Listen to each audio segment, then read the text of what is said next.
राजस्थान की राजनीति में अगर कोई नेता अपनी बेबाकी के लिए जाना जाता है तो वो है हनुमान बेनीवाल। अक्सर अपने बयानों से सरकार की नींद उड़ाने वाले बेनीवाल ने इस बार सीधे मुख्यमंत्री भजनलाल शर्मा के भविष्य पर ही सवाल खड़ा कर दिया। बेनीवाल का कहना है कि जैसे बिहार में राजनीतिक उठापटक हुई, अब वैसी ही बारी राजस्थान की है। उन्होंने यहाँ तक कह दिया कि भजनलाल शर्मा बहुत जल्द पूर्व मुख्यमंत्री की श्रेणी में आने वाले। आखिर बेनीवाल के पास ऐसी क्या खबर है और क्यों उन्होंने मोदी शाह को अपनी जांच कराने की चुनौती दी? आइए जानते हैं, लेकिन उससे पहले बेनीवाल का ये बयान आप सुनिए।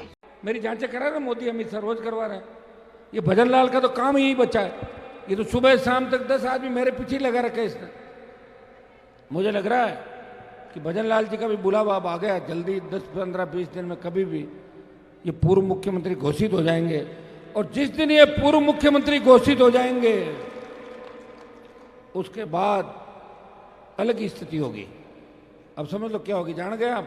हनुमान बेनीवाल ने सरकार पर गंभीर आरोप लगाते हुए कहा कि मुख्यमंत्री के पास शायद और कोई काम नहीं बचा है और इसीलिए उन्होंने मेरे पीछे 10 आदमी लगा रखे हैं। बेनीवाल ने सीधे प्रधानमंत्री नरेंद्र मोदी और गृह मंत्री अमित शाह को चुनौती देते हुए कहा कि मेरी जितनी चाहे जांच करवा लो, मैं डरने वाला नहीं हूँ। बेनीवाल का आरोप है कि सरकार जनहित के मुद्दों को छोड़कर विपक्ष के नेताओं की घेराबंदी करने में जुटी है, लेकिन बेनीवाल ने साफ कर दिया कि उनकी आवाज को इस तरह दबाया नहीं जा सकता। सबसे चौंकाने वाला बयान बेनीवाल ने मुख्यमंत्री की कुर्सी को लेकर दिया। उन्होंने कहा कि बिहार के बाद अब भजनलाल की बारी है। मुझे लग रहा है कि कुछ ही दिनों में उनका बुलावा आने वाला है। बेनीवाल ने दावा किया कि बीजेपी के भीतर सब कुछ ठीक नहीं है और आलाकमान बहुत जल्द राजस्थान में नेतृत्व परिवर्तन कर सकता है। बेनीवाल के मुताबिक जिस दिन भजनलाल शर्मा पूर्व मुख्यमंत्री घोषित हो जाएंगे उस दिन प्रदेश की राजनीतिक स्थिति पूरी तरह से बदल जाएगी। क्या बेनीवाल का ये इशारा किसी नए चेहरे की ओर है? हनुमान बेनीवाल का ये बयान महज एक कटाक्ष नहीं बल्कि एक गहरी सियासी चाल भी हो सकता है। उनका कहना है कि भजनलाल शर्मा के हटते ही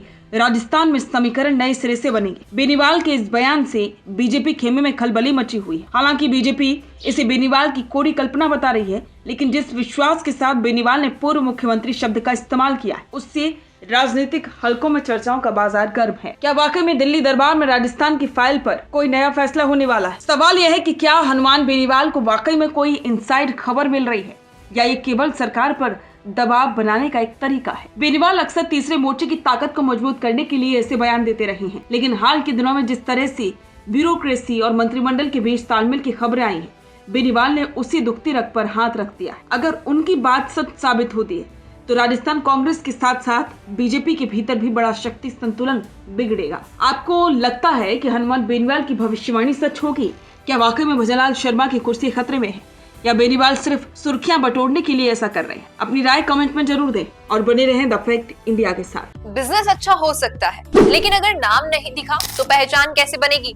अब टेंशन छोड़िए, द फैक्ट इंडिया आपके बिजनेस को देगा वो पहचान जो पूरे राजस्थान में हर किसी तक पहुंचे। न्यूज चैनल पर विज्ञापन, पॉडकास्ट और प्रमोशन के जरिए आप सीधे 5 लाख सब्सक्राइबर और 10 करोड़ से ज्यादा व्यूज तक अपनी पहुंच बना सकते हैं। तो देर किस बात की, आज ही द फैक्ट इंडिया से जुड़िए और अपने बिजनेस को बनाइए हर घर का नाम।